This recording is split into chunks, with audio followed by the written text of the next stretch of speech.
ME/CFS is an acronym for Myalgic Encephalomyelitis, otherwise known as chronic fatigue syndrome.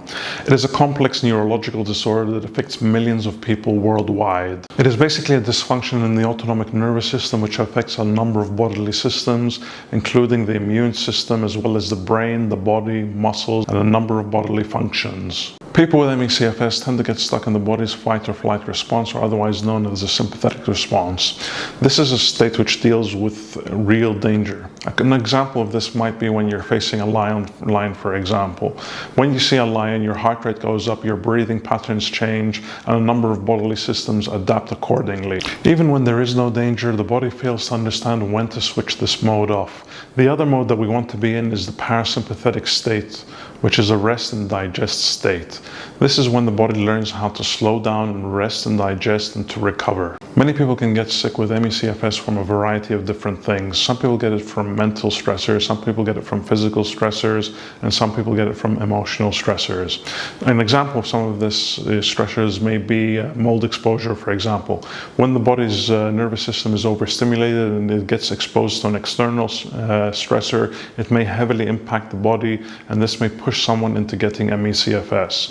Another thing might be a viral infection, as well as chronic stress or other big stressors that really heavily impact the body's nervous system. People with ME/CFS suffer from a variety of different symptoms. The most common symptom that people suffer with is the chronic fatigue. This is basically a debilitating fatigue which varies from person to person, but essentially it is the kind of debilitating fatigue that you get throughout the entire day, and it doesn't go away with rest. So you might wake up in the morning feeling completely unrefreshed, without any energy or without any mental clarity. Other people have trouble concentrating at work or memory issues. The list goes on and on. There are things like joint pain, muscle pain, as well as brain fog. There's a very wide variety of symptoms, and it varies from person to person. Now, the burning question is, can you recover from chronic fatigue syndrome? Without the shadow of a doubt, you can recover 100%. I used to suffer with chronic fatigue syndrome for more than 10 years. It took me 7 years in order to get the proper diagnosis, and it took me a few years to recover.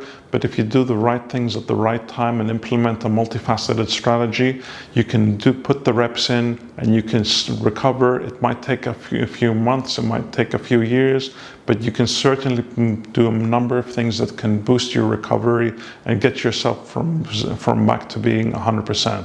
Before I got stuck with ME/CFS, I used to be a 10 out of 10 with regards to my energy. I was 23 years old, I had lots of energy. And then after I got sick with ME/CFS, my energy started gradually reducing from a 10 out of 10 down to a 3 out of 10.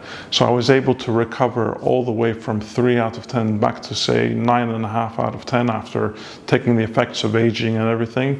But I would say that I am fully recovered now. If it's possible for me, I believe that it's possible for anyone. And if you're struggling with this condition, know that you're not alone. For those of you that are new here, I've been documenting my recovery journey in a YouTube playlist, and you can find this playlist right over here. My name is Kassem. Thanks so much for watching.